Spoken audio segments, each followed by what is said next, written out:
Kenapa banyak pemimpin gagal mewujudkan perubahan? Mungkin karena mereka langsung ingin membuat kebijakan, tanpa gagasan yang matang. Tapi Anies Baswedan memulainya dari tempat yang berbeda.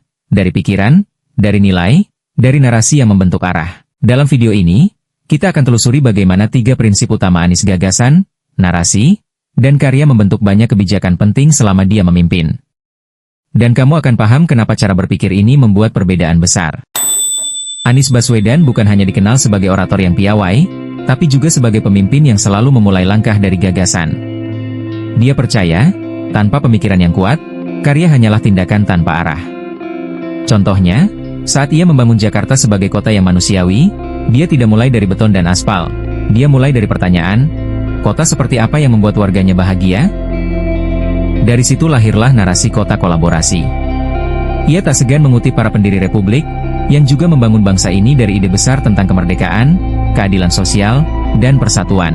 Bagi Anies, pemimpin adalah perumus gagasan yang harus bisa menceritakan mengapa ini penting, sebelum mengatakan apa yang akan dilakukan.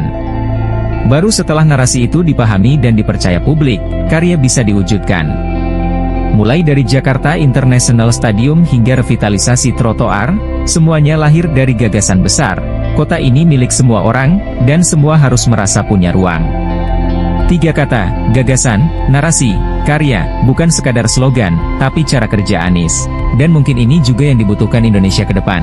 Pemimpin yang berpikir jernih, berbicara dengan makna, dan bekerja dengan arah. Kalau kamu lelah dengan kebijakan tanpa visi, mungkin inilah saatnya kita kembali ke akar, ke pemikiran, ke gagasan, ke narasi yang membentuk masa depan. Jangan lupa untuk like, komentar, dan subscribe agar kamu gak ketinggalan konten pemikiran mendalam lainnya di Podcast Perubahan.